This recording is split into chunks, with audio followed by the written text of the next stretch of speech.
Generally, I work at about 1,000 feet or so, and sometimes I work a wee bit lower, but generally not, and sometimes I work higher, and sometimes quite a bit higher. And depending on the altitude and the subject matter, the composition can be completely different.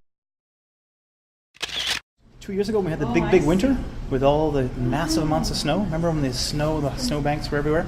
And things didn't thaw until mid-April. So this is in mid-April. Usually the stuff is gone by the end of March.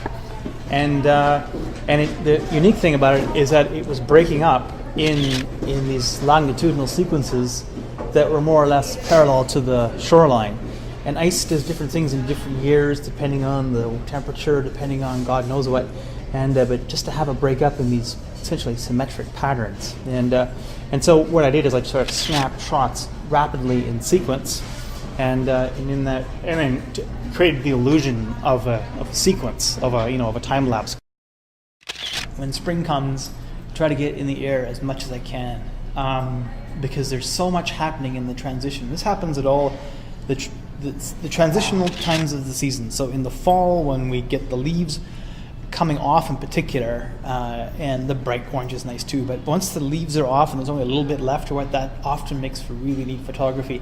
And the resulting sort of landscape that's left seems kind of foreign because there's only a small period of time until the snow flies. And there's a richness there tied in with the fact that the sun is really low that gives you this amazing light. Suggested to me that what it is that there's an algae bloom happening here, and probably this water is loaded with nitrogens from fertilizers and what have you, so it's sort of hyper nutrient rich, baking under a summer sun for the full year, and the algae that's in it just starts to bloom and just turn this bright sort of pinky color. And then sometimes the reality, if you will, is what wit here?